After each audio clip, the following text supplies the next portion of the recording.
গায়ে জাতীয় পতাকা, কোলে নেতাজি সুভাষচন্দ্র বসুর ছবি নিয়ে নিজের স্কুলের অফিস রুমের সামনেই ধর্নায় স্কুলের সহকারী শিক্ষক। স্কুল বিল্ডিং পরিষ্কার সুরক্ষিত করার দাবি সহ প্রধান শিক্ষকের বিরুদ্ধে একাধিক অভিযোগ তুলে 6 দফা দাবিতে তিনি ধর্নায় বসেছেন বলে জানা যায়। শিক্ষা দফতরের ঊর্ধ্বতন কর্তৃপক্ষ যতক্ষণ না স্কুলে এসে স্থায়ী ব্যবস্থা নিচ্ছেন ততক্ষণ ধর্না থেকে উঠবেন না, এমনটাই তিনি জানান। ঘটনাটি ঘটেছে পূর্ব বর্ধমানের ভাতারের কুবরাজপুর হাই স্কুলে। স্কুলে 2 শতাধিক পড়ুয়া রয়েছে, শিক্ষক শিক্ষিকা রয়েছেন মোট 13 জন। বুধবার থেকে স্কুলের অফিস রুমের সামনেই ধর্নায় বসেছেন ইংরেজি বিষয়ের শিক্ষক অসিতাভ দাস। কারণ আপনি তো দেখতেই পাচ্ছেন এই একটা স্কুলের পরিবেশ, যেটা পশুরালয় বা খামার বাড়ি থেকে কম নয়। তো বিদ্যালয়ের কোনো গ্রিল নেই, বিদ্যালয়ের পরিবেশ ছাত্রছাত্রীদের জন্য উপযুক্ত পরিবেশ ফিরিয়ে দিতে হবে। কোনো আমাদের হেডমাস্টার মশাই প্রতিহিংসামূলক আচরণ করেন বিভিন্ন টিচারদের সাথে, সেইটা প্রথমত তাকে বন্ধ করতে হবে।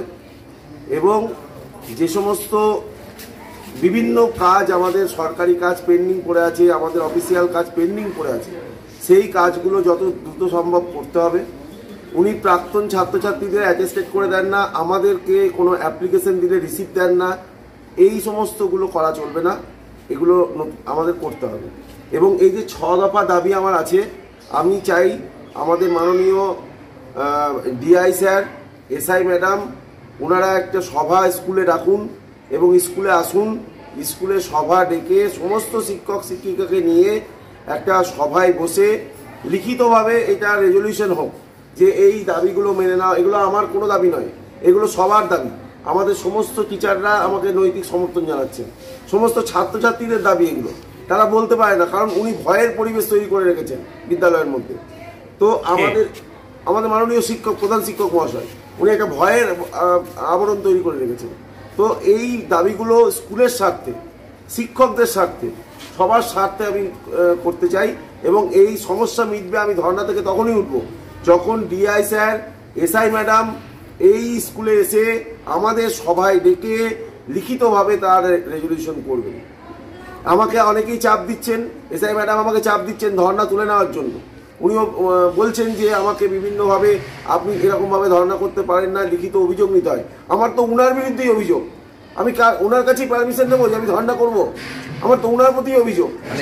আপনার ক্লাসগুলো কি এখন অফ যাচ্ছে ধরে নিতে পারি? আজকে যেহেতু আমাদের স্কুলে কন্যাশ্রী দিবস পালিত হচ্ছে, সেই জন্য স্কুলে আজকে সেইভাবে আমাদের যেহেতু গতকাল পরীক্ষা হয়েছে, আজকে কন্যাশ্রী দিবসের বিভিন্ন অনুষ্ঠান আছে এবং ছাত্রছাত্রীরা সেগুলো নিয়ে তারা চর্চা করছে।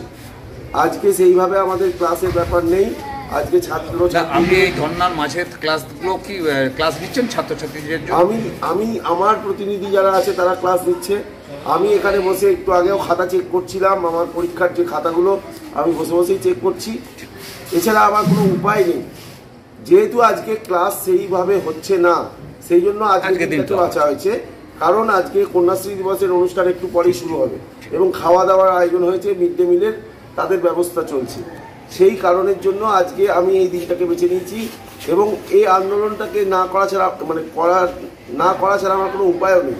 আমি কিন্তু প্রশাসনকে বারবার বলতে চাইছি যে সবসময় লিখিত অভিযোগ করে সব কিছু হয় না।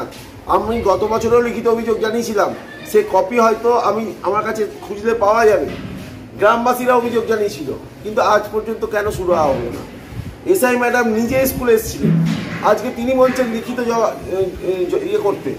সহশিক্ষকের আন্দোলনকে সমর্থন জানিয়ে পঞ্চায়েত প্রধান জানালেন, কালকেই জেনেছি যে মাস্টারমশাই অন্যায় বসেছেন, ওনার দাবি দেওয়াগুলো অমূলক এবং ন্যায্য দাবি দেওয়া।